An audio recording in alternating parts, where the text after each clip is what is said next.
space erupted in fire and fury. The Allied fleet poured everything they had into the Veskara formation, catching them in a deadly crossfire among the asteroids of the Kuiper Belt. Ships exploded in brilliant flashes that briefly outshone the distant sun. Debris and wreckage tumbled through the void. Commander Yuna directed the battle from her flagship, coordinating dozens of species who had never fought together before. The Kryn ships used their superior speed to strike and retreat. The Moro Unity vessels formed defensive walls with overlapping shields. Human warships hammered the Veskara with missiles and railguns. But the Veskara adapted. Their artificial intelligence processed each attack pattern and developed counters. Ships that had been vulnerable to certain weapons adjusted their shields. Formations that had been disrupted reformed with different tactics. The Ghost Fleet learned with terrifying speed. "They're pushing through," Yuna's tactical officer reported. Casualties mounting on all sides. The Veskara command ship remained in the center of their formation, protected by layers of escorts. Its shields glowed with absorbed energy as Allied weapons fire splashed harmlessly against them. As long as that ship survived, the Ghost Fleet would continue adapting and overwhelming them through sheer numbers. Aboard the Eternal Vigil, Admiral J studied the battlefield with calm focus. 500 years might have passed, but war remained unchanged. Victory went to whoever was willing to pay the highest price. "The wormhole drive," Hyun said quietly, understanding dawning on their face. "You're going to use it as a weapon." Jay nodded. "It's the only way. We jump directly inside the command ship's shields and detonate the fusion cores. The explosion will destroy it from within." "That's suicide." "Yes." Hyun stared at Jay, seeing the acceptance in the Admiral's eyes. This had always been how it would end. Jay had woken up in a future they didn't understand, surrounded by strangers, fighting an enemy they thought they had defeated centuries ago. But the mission remained the same as it always had been. Protect Earth no matter the cost. "I'm staying," Hyun said firmly. "No, you're young. You have your whole life ahead of you. And I choose to spend it here with you. Someone needs to help with the jump calculations. Someone needs to make sure the fusion cores overload properly. You can't do it alone." They locked eyes. Jay saw the same stubborn determination they had seen in their own crew 500 years ago. People willing to die for something larger than themselves. It was humanity's greatest strength and most tragic flaw. "All right," Jay finally agreed. "But we do this properly. No regrets, no hesitation." They contacted Engineer Sang-woo on the secure channel. "We need the wormhole drive ready for one final jump. Maximum power, minimum safety protocols." Sang-woo's face appeared on the screen, and he immediately understood what they were planning. His expression crumbled. "Admiral, please. There has to be another way." "There isn't. Can you do it?" Sang-woo wiped his eyes. "Give me 30 minutes. I'll route all available power to the drive and prepare the fusion cores for manual overload." Dr. Hana's voice broke into the channel. "Jay, I can calculate the jump coordinates faster than anyone. Let me send you the data." "Thank you," Jay replied. One by one, members of the original excavation team contacted the Eternal Vigil. Commander Daewon, Sergeant Tae-yang, Historian Yoon, Ambassador Velthar, all of them offering final words to the Admiral, who had bridged 5 centuries. "You changed everything," Daewon said. "Not just for Earth, but for the entire galaxy. We'll make sure everyone remembers." The battle intensified. Veskara ships broke through the Allied lines in several places, forcing desperate counterattacks. Ships on both sides died in silent explosions. The darkness between stars filled with debris and frozen bodies. Commander Yuna realized what the Eternal Vigil was planning when she saw power readings spike on her sensors. "Admiral J, do not proceed with this plan. We can find another way."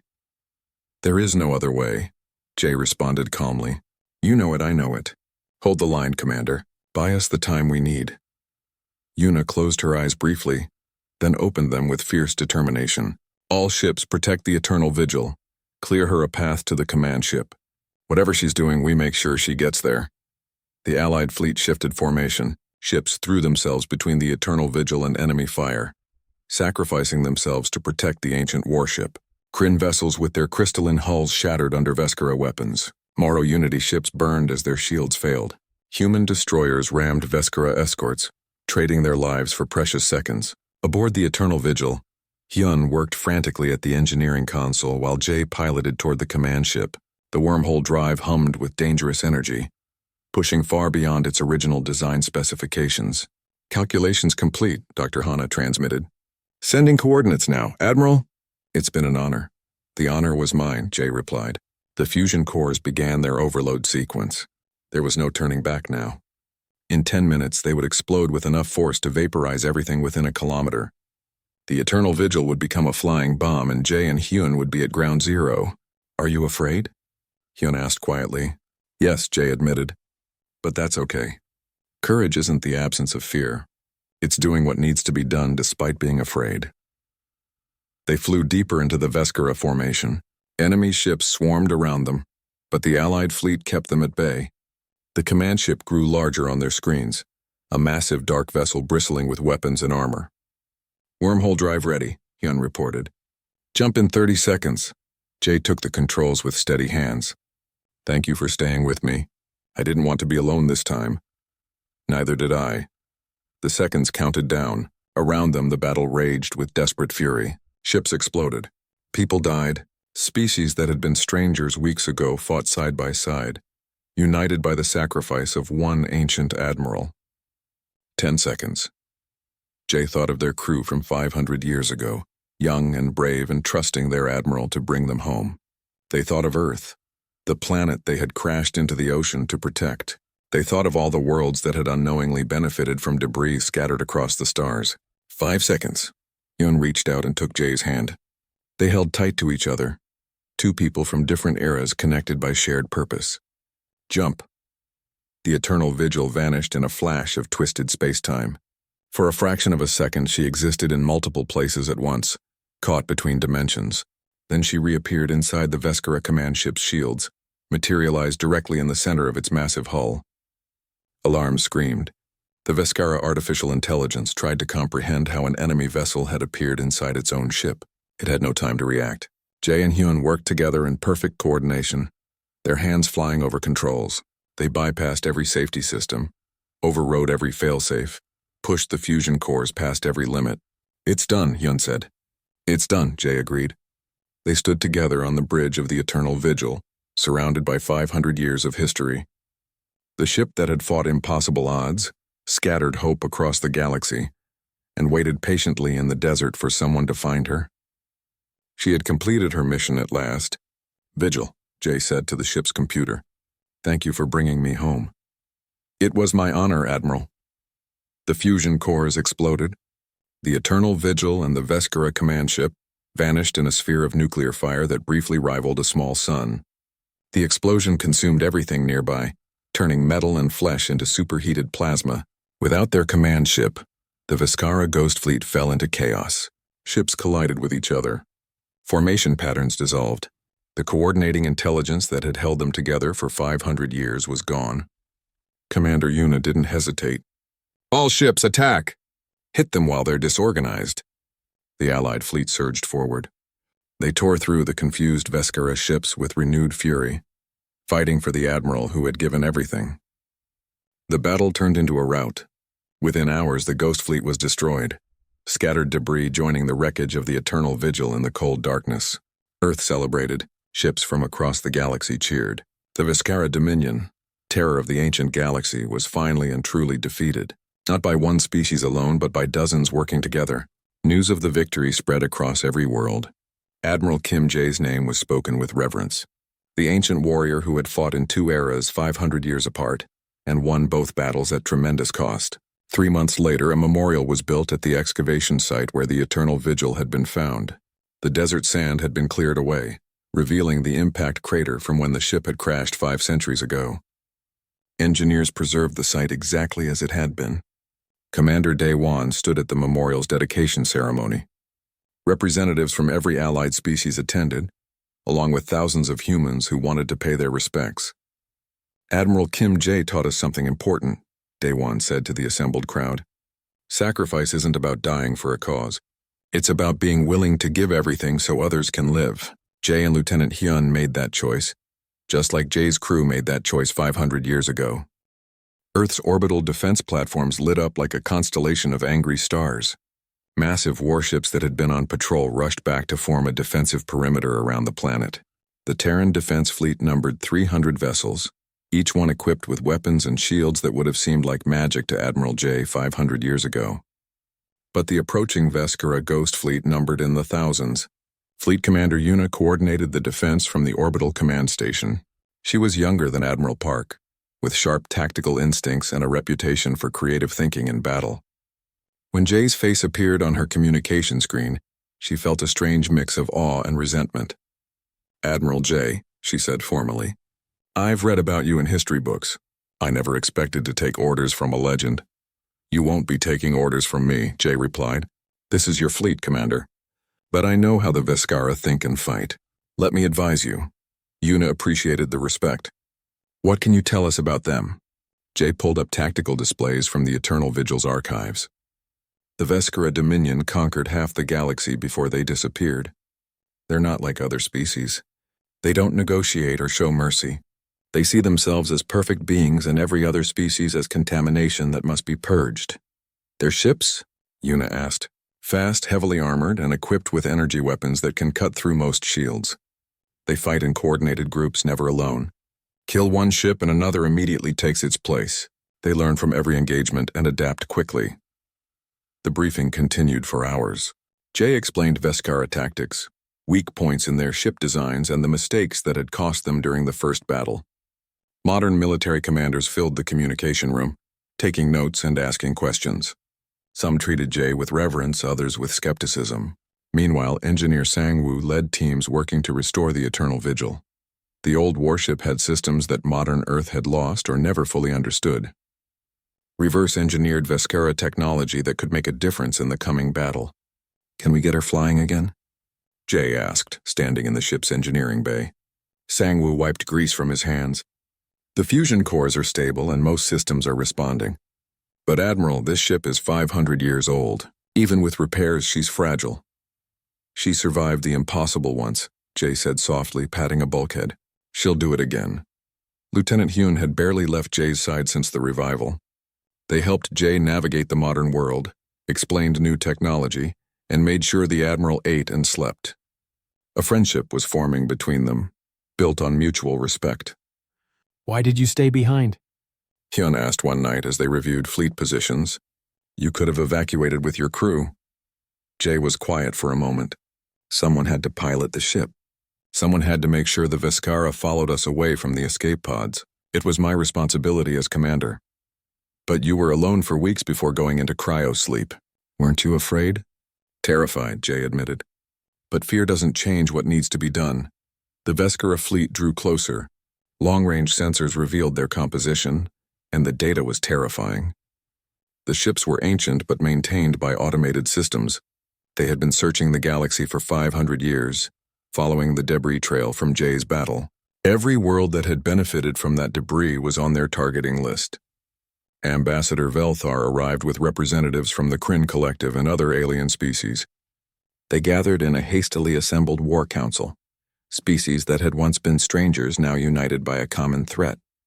"Our fleets are coming," Velthar announced. "We will not abandon Earth after what your Admiral did for us." More alien vessels arrived each day. Ships from the Kryn, the Moro Unity, the Telvan Federation, and a dozen other species. They brought weapons, shields, and warriors ready to fight. What began as Earth's defense became a coalition representing half the known galaxy. Jay stood on the bridge of the Eternal Vigil, now spaceworthy again, and watched the Allied fleet assemble. Hundreds of ships from countless worlds, all because debris from one desperate battle had scattered across the stars. The weight of unintended consequences pressed heavy on their shoulders. "You inspired them," Hyun said, standing beside Jay. "Your sacrifice 500 years ago gave them all hope." "I was just trying to save my home," Jay replied. "And you saved dozens of homes without knowing it." The Veskara fleet entered the solar system like a swarm of angry wasps. Their ships were dark and angular, covered in weapons and armor plating. They moved in perfect formation, coordinated by a central intelligence that processed information faster than any organic mind. The first engagement happened near Neptune's orbit. A Kryn patrol squadron encountered the vanguard and opened fire. Energy weapons lit up the void. The battle was brief and brutal. The Kryn destroyed 3 Veskara ships but lost 5 of their own. "They're testing us," Jay observed, watching the tactical displays. learning our capabilities before committing their main force. Then we should show them something unexpected, Commander Yuna suggested. They developed a strategy that combined modern fleet tactics with Jay's knowledge of Veskara psychology. The Allied fleet would fall back toward the Kuiper Belt, using asteroids and ice chunks as cover. The Veskara would follow, confident in their superior numbers. Then the trap would spring. The plan had one critical requirement. Someone needed to locate the Veskara command ship. The fleet operated as a hive mind, with a central mothership coordinating all movements. Destroy that ship and the fleet would fall into chaos. I'll find it, Jay volunteered. The Eternal Vigil has stealth systems the Veskara won't detect. We can slip through their formation and locate the command ship. That's a suicide mission, Admiral Park protested. It's the mission, Jay corrected. Just like last time. The War Council argued for hours, but ultimately they had no better plan. The Eternal Vigil would scout ahead while the main fleet prepared the ambush. If Jay could identify the command ship, the Coalition would have a chance. Engineer Sang-woo worked frantically to prepare the Eternal Vigil for one final mission. He upgraded what he could and reinforced the most critical systems. When Jay found him in engineering the night before departure, he was still working. She's ready, he said tiredly, or as ready as she'll ever be. Thank you, Jay said sincerely. You've given her a chance to finish what she started. The next morning, the Eternal Vigil launched from Earth orbit for the first time in 500 years. The old warship's engines burned bright as she climbed away from the planet. People gathered in streets and on rooftops to watch her go. This ghost from the past heading to face the future. Lieutenant Hyun stood on the bridge beside Jay. Against regulations and common sense, they had refused to leave the ship. I'm your attaché, they had argued. My place is with you. Jay had tried to order them off the ship, but Hyun was stubborn. Finally, Jay had relented. Maybe having someone else aboard wouldn't be so bad. Being alone for weeks during the last mission had been the hardest part. The Allied fleet moved into position in the Kuiper Belt. Hundreds of ships from dozens of worlds, all betting everything on a plan from an admiral 500 years out of date. Ambassador Velthar's ship took point, its crystalline hull glittering in the dim sunlight. The Veskara fleet advanced steadily, confident and unstoppable. Their formations were perfect, their weapons primed, their certainty absolute. They had spent 500 years becoming the galaxy's most efficient killing machines. No mere coalition of lesser species could stand against them. But they had never fought humans before. Not really. They had destroyed a single scout that got lucky. They didn't understand human stubbornness, human ingenuity, or human fury when protecting their homes. The Eternal Vigil slipped through the Veskara formation like a shadow, her stealth systems hiding her from their sensors. Jay navigated by instinct and experience, remembering patterns from the first battle. Hyun monitored the sensors, calling out contacts as they passed within meters of enemy ships. There, Jay finally said, pointing at a massive vessel hiding in the center of the formation. That's the command ship, twice the size of the others and heavily shielded. They transmitted the coordinates to the Allied fleet. Commander Yuna received them and adjusted her battle plan. Everything was in place. Now they just needed to spring the trap. The Veskara fleet reached the Kuiper Belt and charged forward, expecting easy victory. The Allied fleet opened fire from hidden positions among the asteroids. Energy weapons and missiles filled space with deadly light. The battle had begun, and at its heart an ancient ship and her admiral prepared to make one final sacrifice. Dr. Bora had never been more nervous in her entire medical career. She stood in the sterile medical facility that had been constructed in record time beside the excavation site. The cryopod containing Admiral Kim Jae rested on a specialized platform, surrounded by monitoring equipment that beeped and hummed constantly. Heart rate is stable, she reported to the assembled officials. Brain activity shows normal patterns. All vital signs indicate the subject should survive revival. Should? Admiral Park questioned sharply. Bora met her gaze steadily. This cryotechnology is 500 years old. We've never attempted to revive someone who has been frozen this long. I can't make promises. The revival process began at dawn. Bora and her team worked with extreme care, gradually warming the pod and introducing modern medications to help the body adjust. It took 6 hours of painstaking work before the pod finally opened with a hiss of equalizing pressure. Admiral Kim Jae drew a ragged breath and opened their eyes. Confusion clouded their face as they looked around at the unfamiliar equipment and strange faces. Jay tried to sit up but fell back, muscles weak from long hibernation. "Easy," Bora said gently in Old Korean, which she had studied for weeks preparing for this moment. "You're safe. You're home." Jay's voice was rough from disuse. "How long was I out? Where's my crew?" The question hung in the air like a blade. Bora glanced at Daewon, who stepped forward. He had volunteered to be the one to tell Jay the truth. "Admiral," he said carefully, "your mission succeeded. You saved Earth, but the jump sent you through space and time. You've been in cryosleep for 500 years. Jay stared at him. "That's not possible." "I'm afraid it is," Daewon replied. "The year is 2547. Everyone you knew is gone. But Earth remembers you. We all remember what you did." The color drained from Jay's face. Their hands trembled as the truth sank in. 500 years. Half a millennium. Everyone they had ever loved, everyone they had fought to protect, long dead and turned to dust. The weight of it showed in their eyes. But Jay was a soldier. They had trained to face impossible situations. After a long moment, they steadied themselves and stood, refusing help even though their legs shook. "I need to see my ship." Admiral Park stepped forward. "Admiral Jay, you need rest and medical treatment." "I need to see my ship," Jay repeated, voice hard as steel. They compromised. Jay would submit to medical monitoring if they could visit the Eternal Vigil. Lieutenant Hyun, a young military officer with kind eyes, was assigned as Jay's attaché. Hyun helped Jay walk through the camp toward the excavation site. Jay stopped when they saw the ship.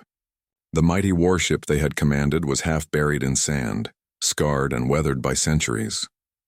Work lights illuminated its hull, making it look like a beached whale. Tears streamed down Jay's face. "My crew got off safely?" they asked quietly. "The logs show all escape pods launched successfully," Daewon confirmed. "They made it home. Their descendants are among the people here today." That seemed to give Jay some comfort. They approached the ship slowly, running their hands along the hull like greeting an old friend. When they reached the airlock, the ship's computer spoke. "Welcome, Admiral." Authentication confirmed. Full system access granted. The Eternal Vigil came fully alive for the first time in 500 years. Lights blazed in every corridor. Engines hummed with power. Weapon systems that had been dormant for centuries initialized and ran diagnostics. Hidden panels opened throughout the ship, revealing technology that made the assembled scientists gasp in surprise. Jay walked through the ship with growing urgency, checking systems and reading status displays. Hyun followed, recording everything on a tablet.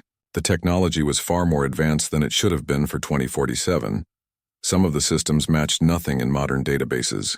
"Admiral," Hana called out as they entered engineering. "This technology, it's not human, is it?" Jay paused, then shook their head. "No, it's Veskera." The revelation sent shockwaves through everyone present. Admiral Park pushed forward. "You built Earth's first warship using alien technology? That's treason." "That's survival," Jay corrected coldly. "We found a crashed Veskera probe in the Pacific Ocean. Inside were weapons, engines, and a star map showing their invasion route. We had two choices: reverse engineer their technology and fight, or wait to be conquered. We chose to fight." Jay led them to a secure storage room deep in the ship. Inside were data cores containing everything humanity had learned from the Veskera probe. Weapons designs, faster than light travel, energy shields, all of it archived and waiting. "This is what we were really protecting," Jay explained. "Not just Earth, but this knowledge. If we failed, if the Veskera destroyed us, we wanted this ship to survive. We wanted someone to find it and learn from it." Historian Yoon examined the data cores with reverence. "You left us a gift. A legacy." "We left you a warning," Jay corrected. "The Veskera Dominion was coming to Earth. My crew and I managed to destroy their advanced scouts, but we were one ship against an empire. I had no idea if we bought Earth enough time to prepare." "What happened during the battle?" Tae Yang asked. Jay's expression grew distant as they remembered. "We found them near Jupiter. 7 Veskera warships, each one powerful enough to glass a planet. We were outnumbered, outgunned, and outmatched, but we had something they didn't expect: desperation." The battle logs played on old screens as Jay narrated. The Eternal Vigil had used guerrilla tactics, hiding in Jupiter's radiation belts and striking from unexpected angles. They had used the planet's gravity to slingshot around and hit the Veskera from behind. They had sacrificed their own shields to boost weapons power. We destroyed 4 of their ships before they adapted to our tactics, Jay continued. The remaining 3 tore us apart. Hull breaches, engine failures, weapons offline. We were dying. I ordered the crew to evacuate while I tried to buy them time. But you survived, Hyun said softly. Barely. I activated the experimental wormhole drive, hoping to lead the Veskera away from the escape pods. The drive malfunctioned. Instead of opening a stable wormhole, it threw us across space and time. When I realized what happened, I aimed the ship at Earth and crashed it into the ocean. Jay pulled up a star chart showing the impact site. I knew the ship would sink and be buried eventually. I activated the time dilation field around the command deck and went into cryosleep. It was a gamble. I thought maybe in 100 years or so someone would find the ship and learn from our mistakes. You waited 5 times longer than you expected, Day One observed. Time is meaningless when you're frozen, Jay replied. For me, the battle ended a few weeks ago. The group fell silent, contemplating the sacrifice. Jay had given up everything, everyone they loved, on the slim chance that their knowledge might help future generations. It was a level of dedication that few could comprehend. Suddenly, alarms blared throughout the ship. The computer's voice, usually calm, took on an urgent tone. Alert. Long-range sensors detecting multiple contacts. Distance, outer solar system. Configuration matches Veskera warship design. Everyone froze. Jay's face went pale. That's impossible. We destroyed the invasion force. Incoming transmission, the computer announced. Decoding ancient Veskera language protocols. A harsh mechanical voice filled the ship's speakers. The computer translated it into Korean. We delayed our advance when our scouts went silent. We spent 500 years searching for what destroyed them. Now we have found you, human. Your species contaminated our technology across the galaxy. This cannot be forgiven. We come to finish what we started. Jay gripped a console, knuckles white. The nightmare they had fought to prevent was happening anyway, just 500 years late. The Veskera Dominion had returned and they wanted revenge. Admiral Park immediately began barking orders into her communicator. Get me the Defense Council. Initiate Protocol Red. All fleets to battle stations. But Jay was already moving, their hands flying across old controls with practiced ease. Despite 500 years of sleep, they knew this ship better than anyone. Computer, full diagnostic on all weapon systems. I want to know what still works. Hyun watched in awe as the ancient Admiral transformed before their eyes. Gone was the confused, grieving person who had woken up in a strange future. This was the warrior who had faced impossible odds and survived. Admiral Park, Jay said without looking away from their work. I need full access to your fleet's tactical databases and a direct line to whoever is in command of Earth's defenses. The Veskera are coming, and I'm the only person alive who knows how to fight them. The Eternal Vigil had awakened its admiral after 500 years. Now that admiral was going to war again. The excavation site transformed overnight. Military tents surrounded the ancient ship like a fortress. Soldiers patrolled the perimeter while scientists worked inside the Eternal Vigil. The distress beacon continued broadcasting, and the whole world wanted answers. Commander Daewon barely slept. He spent his days coordinating research teams and his nights reading classified files that had been sealed for centuries. The government had finally opened the archives about the Eternal Vigil, and what he found troubled him deeply. Admiral Kim Jae had been real. Not a myth or a propaganda figure, but a genuine military commander who had lived and fought 500 years ago. The files painted a picture of someone brilliant and determined, willing to make impossible choices when Earth needed protection. Historian Yoon arrived on the 3rd day after the beacon activated. She was elderly, with gray hair and sharp eyes that missed nothing.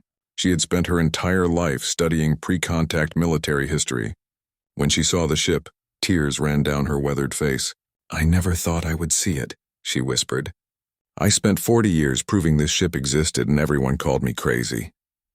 Daewon walked with her through the vessel's corridors. What can you tell us about Admiral Jay? And touched the walls gently, reverently. Jay was Earth's first and only admiral during the secret space program. In 2047, something came from deep space, something hostile. The governments of Earth pooled their resources and built this ship in desperate secrecy. What came? Hana asked, joining them. The records don't say. Because they didn't want to cause panic, Yoon replied. An alien probe crashed in the Pacific Ocean. When they recovered it, they found weapons technology and a star map showing a course toward Earth. Someone was coming, and they weren't friendly. Taeyang leaned against a bulkhead, so they built a warship to fight them. One ship against an unknown enemy, Yoon confirmed. Jay volunteered to command it. The mission was simple: intercept the enemy fleet before it reached Earth or die trying. The story grew clearer as more files were declassified. Jay had taken the Eternal Vigil and a crew of 200 volunteers into deep space. They had traveled beyond Jupiter's orbit and found what they were looking for: a scouting force from something called the Veskara Dominion. The battle had been brutal. Earth's primitive weapons against technology thousands of years more advanced. By all accounts, the Eternal Vigil should have been destroyed in seconds. But Jay had been clever and desperate. The ship had survived long enough to destroy the enemy scouts. Then something went wrong. The final transmission from the Eternal Vigil reported catastrophic damage and the experimental jump attempt. After that silence, Earth assumed the ship had been destroyed. They mourned the crew and buried the whole incident in classified archives. But Jay didn't die, Hana said. The ship crashed here in what used to be ocean. Yoon nodded. The continental plates shifted over 500 years. The ocean became desert. The ship was buried and forgotten. On the 5th day after the beacon activated, visitors arrived. Not human visitors, but alien ones. Ships descended from orbit carrying diplomatic envoys from across the galaxy. The first to land was Ambassador Velthar of the Kryn Collective. Velthar resembled a large insect, with crystalline wings and multiple limbs. Their translator device rendered their clicking speech into perfect Korean. "We come to honor the first Terran," they announced. Admiral Park Subin, head of the Terran Defense Fleet, met them with suspicion. She was tall and imposing, with medals covering her uniform. "What do you know about this ship?" "We know everything," Velthar replied. "Our people were saved by Admiral Kim Jae 500 years ago, though your admiral never knew it. The aliens were brought to a command tent where they could explain." Velthar's story was remarkable. 5 centuries ago, debris from the battle between the Eternal Vigil and the Veskara scouts had fallen through a wormhole. The debris landed near Kryn space, where Velthar's people were dying on their homeworld as their star expanded into a red giant. "We studied the debris," Velthar explained. "Your ship's technology was primitive by Veskara standards, but revolutionary to us. We learned about faster-than-light travel from those broken pieces. It gave us time to evacuate our world before our star consumed it." Hana stared in amazement. "Jay saved your entire species without knowing it." "Yes," Velthar confirmed. "We have legends of the first Terran, the warrior who fought gods and scattered hope across the stars. When we heard the distress beacon, we knew we had to come." More aliens arrived over the following days, each with similar stories. The battle between the Eternal Vigil and the Veskara scouts had scattered debris across multiple wormholes. Different species had found the pieces and used them to advance their technology. Jay's desperate fight had unknowingly uplifted civilizations across the galaxy, but the aliens also brought warnings. The Veskara Dominion had been a terrifying empire that conquered and destroyed thousands of worlds. They had vanished mysteriously 500 years ago, around the same time as Jay's battle. No one knew if they were truly gone or simply waiting. Inside the ship, teams worked to access the command deck. The time dilation field surrounded it like a bubble, preventing entry. Dr. Hana studied the field's properties and grew increasingly excited. "This field slows time inside to almost nothing," she explained to Daewon. "For every year that passes outside, only minutes pass inside. If someone was in there when it activated, they would still be alive," Daewon finished. Admiral Park wanted to use force to break through the field. She wanted the ship's weapons and technology for Earth's defense, but historian Yoon convinced her to be patient. "If Admiral Jay is inside, we should show proper respect." They studied the field for 2 more days, looking for a way to safely deactivate it. Hana discovered that the ship's computer could shut it down, but only with proper authorization codes. Codes that only Admiral Jay would know. "It's a lock and key," she said. "The computer won't let us in until Jay tells it to." "Then we're stuck," Taeyang said. But they weren't stuck. The computer had been running diagnostics and repairs since they reactivated it.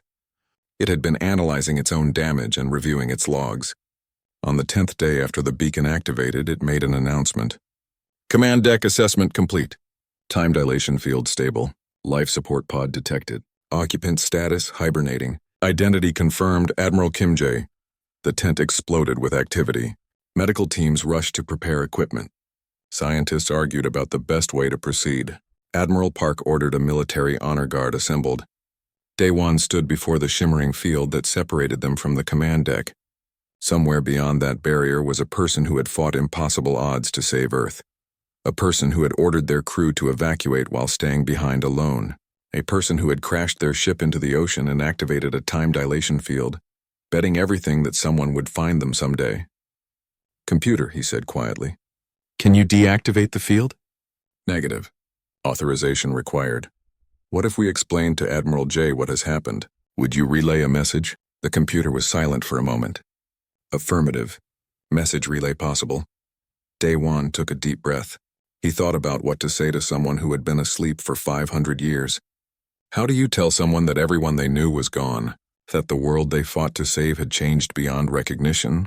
"Admiral Kim Jae," he began. "My name is Commander Daewon. 500 years have passed since your battle. Your mission succeeded. Earth survived. But we need you to wake up now. There's something you need to see." The field flickered. Then slowly it began to collapse. The shimmer faded like morning mist, revealing the command deck beyond. And there, in the center of the deck, stood a single cryopod. Its status lights glowed green. Inside, visible through the frosted glass, was a person in an ancient military uniform. Life signs on the pod's display showed a heartbeat, slow but steady. Admiral Kim Jae had come home. The desert stretched endlessly under the burning sun. Sand dunes rose and fell like frozen waves across the landscape. Commander Daewon wiped sweat from his forehead and checked his scanner again. The reading was impossible, but it remained steady on his screen. "There's something big down there," he said into his communicator. 200 meters deep. Metal signature like nothing I've seen before.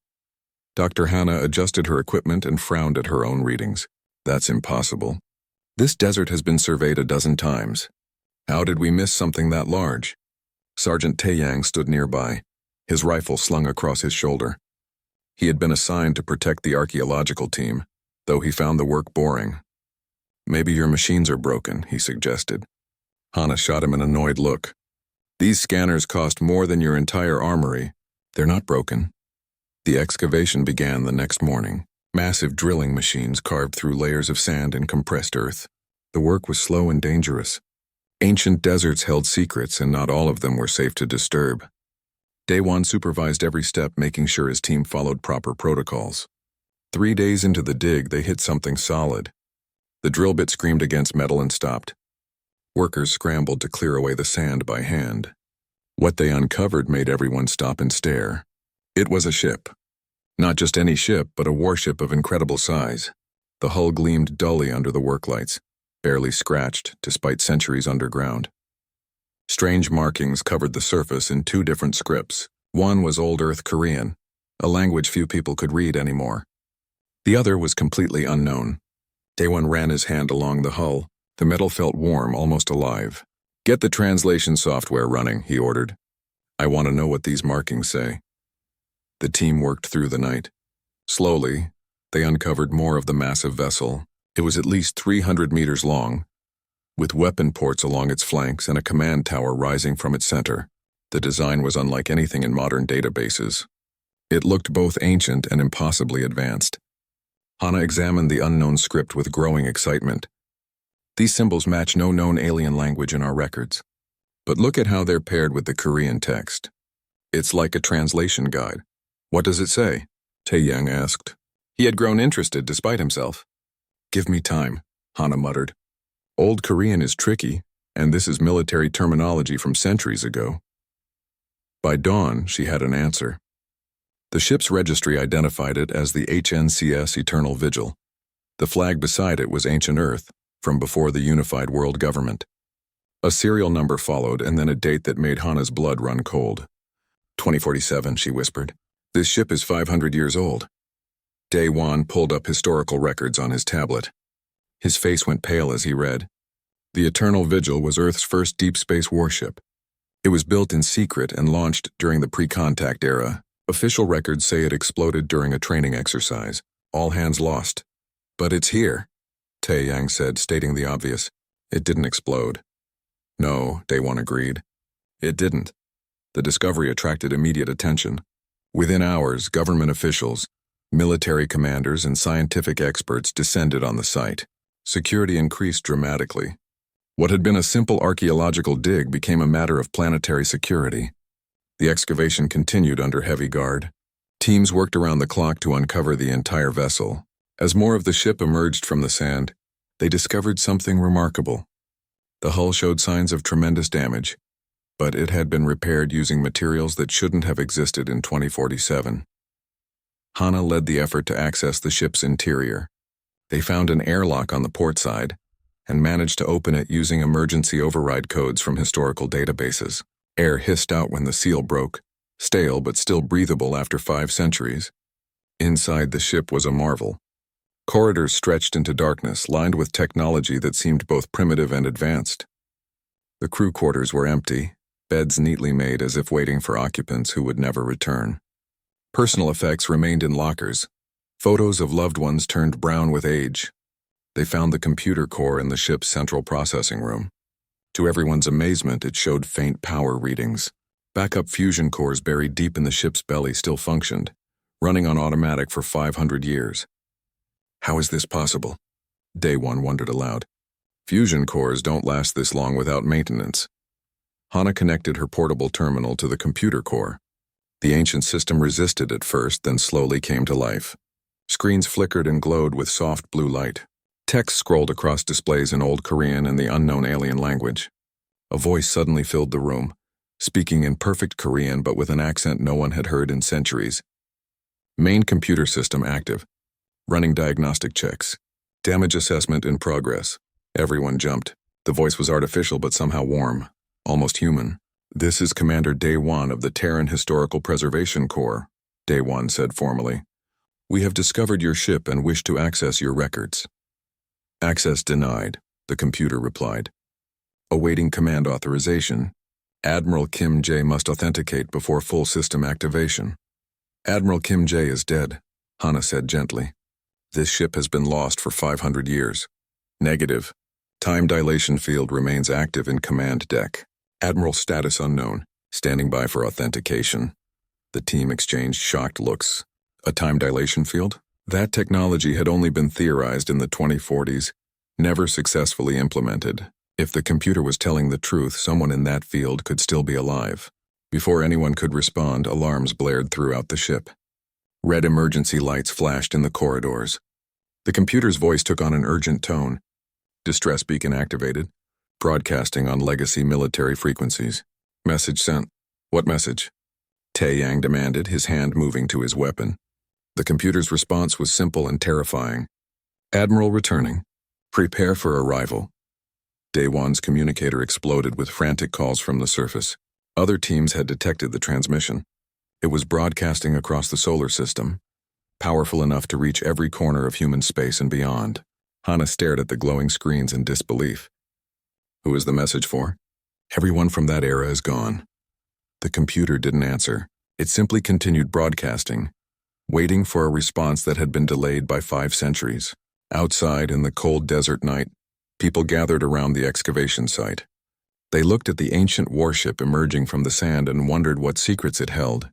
None of them knew that their questions would soon be answered in the most unexpected way possible. The eternal vigil had kept its watch through 500 years of silence. Now at last it was ready to welcome its admiral home.